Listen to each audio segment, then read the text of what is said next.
ఒక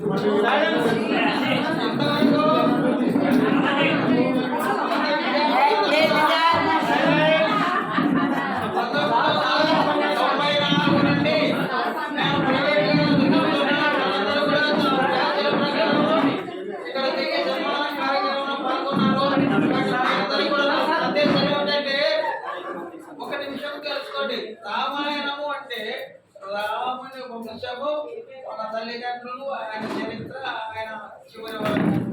అట్లా భారతము అంటే భారతంలో వాళ్ళ తల్లిదండ్రులు, వాళ్ళ పుట్టిన కాలంటే వాళ్ళ చరిత్ర అంతా వస్తుంది.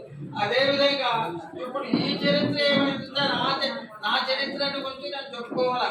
ఎందుకంటే ఇంకా రామాయణం మాత్రమే, భారతం మాత్రమే ఏదైనా వ్యక్తి చుట్టే జరుగుతూ ఉంటుంది అన్నమాట. కాబట్టి నేను నిజపోతే ఏంటంటే 1935లో పుట్టినాను. అంటే మా తల్లిదండ్రులు చెప్పేది వేసుకున్నాను. అప్పటికే 7 సంవత్సరాలు వయసులో ఉండినాను. కానీ మా పూర్వీకులలో ఎవరికి చదువు లేదు. మా ఆయన మాత్రమే నేర్చుకున్నాడు. మా గురువు ఒక ఆయన వెంకటరంగాచార్య ఆయన నాకు విద్యాభ్యాసం నేర్పించినాడు. ఆయన ఒక మాట చెప్పినాడు, నేను చేతికి పోయి గడ్డి కోసుకొని వస్తుంటే నేను మా అమ్మ అప్పటికల్లా 1 సంవత్సరం తీసుకొచ్చి